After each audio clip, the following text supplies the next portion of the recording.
তো গাইস সবার আগে এই টিকটক ভিডিওটা দেখো, তারপরে এই ভিডিওর ফানি কমেন্টস পড়বো। Let's go.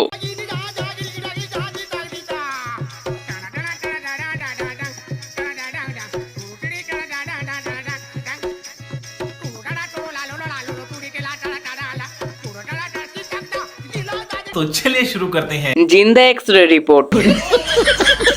সবই তো দেখা গেল, বাসটা কই গেল? तू समझा? মানুষের পুটকিতেও ফুল থাকে, আজ জানলাম।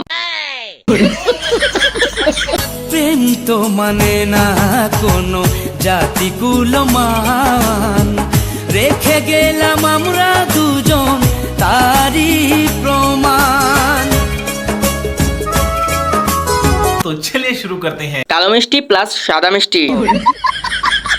সকাল সকাল উঠে খুব কম সংখ্যক ভাগ্যবান মানুষ মা কালীকে দেখতে পায়।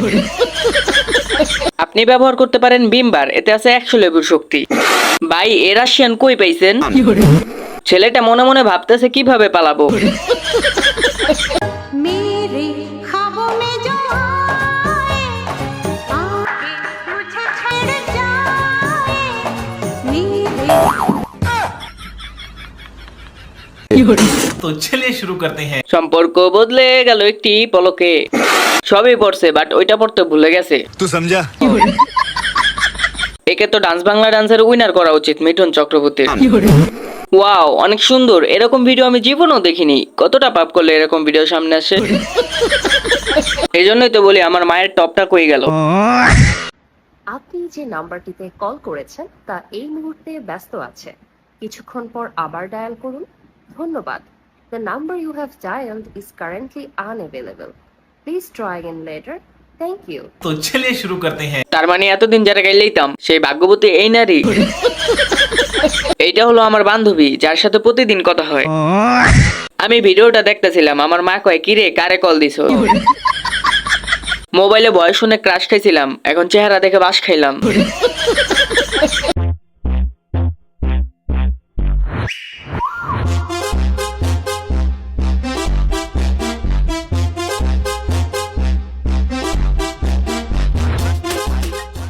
तो चलिए शुरू करते हैं। বাংলাদেশের সুদর্শন পুরুষের ভাই পরবর্তী ভিডিওর ভেতরে প্রেগনেন্ট হয়ে দেখাবেন।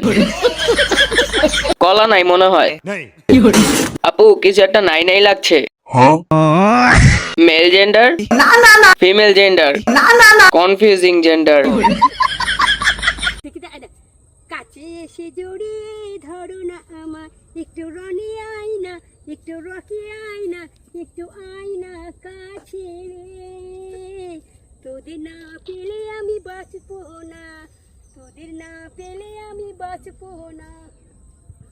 রনি রনি। तो चलिए शुरू करते हैं। তাই তো বলি আমার দাদা এখনো সিঙ্গেল কেন? দাদি এগিয়ে যান, আমরা আপনার পাশে নাই। দাঁত ফারাক্কার বাদ। মানুষকে নিয়ে মজা করতে হয় না, কিন্তু একে নিয়ে করতে হবে। এই ভিডিওটা আমার দাদাকে দেখানোর পর আমার দাদা টয়লেটে চলে গেছে। বাঁশবাগানে মাথার উপর চাঁদ উঠেছে, ওই রাস্তার মাঝখানে কালপাট আছে, রাস্তা গেলে কই কালপাটার নিচে মাটি নাই। আমাদের গ্রামের অনেক সমস্যা। এই রুগী শহরে গেলে 10টা লোক ধরে এইবার পার করতে হয়, শহরে নিয়ে যেতে হয়। আবার রুগী ভালো হলে আবার এইবারে আনতে হয়। এইরকম কষ্ট আমাদের গ্রামটায়। तो चलिए शुरू करते हैं। বাঁশবাগানের মাথার উপর চাঁদ উঠেছে, ওই মাগো আমার 7 ফুট লম্বা সাংবাদিকটা কই? কেউ কিছু মনে করবেন না, বাড়িতে পাবনার গাড়ি ঢুকতে পারে না, তাই একে পাবনা নিতে পারে না। শরীর আছে, চেহারা আছে, মাথা আছে, তবে মাথায় মগজ নাই। কবি হওয়ার কথা ছিল, বলে সাংবাদিক হয়ে গেছে। হয়তো সে সাংবাদিক না, কিন্তু তার কথাবার্তা শুনে আপনি বুঝতে পারবেন যে হে তার গ্রামের ভালোর জন্যই কিছু করছে। তোমরা যারা আমার মতো ফানি কমেন্ট ভিডিও তৈরি করো, তোমরা চাইলে আমার শর্টস ভিডিওর সাথে কোল্যাব করতে পারো। আমার ভিডিওতে আমার চ্যানেলের পাশে তোমাদের চ্যানেলও শো করবে। আমার ভিডিওটা যে সকল মানুষ দেখবে তাদের মধ্যে কিছু সংখ্যক মানুষ তোমার চ্যানেলে ক্লিক করে তোমার ভিডিওগুলো দেখবে। যদি তোমার ভিডিওগুলো তাদের পছন্দ হয় তাহলে তোমার চ্যানেলকে সাবস্ক্রাইবও করবে। তুমি যদি কোল্যাব করতে ইচ্ছুক থাকো তাহলে স্ক্রিনে থাকা নাম্বারে হোয়াটসঅ্যাপে যোগাযোগ করো।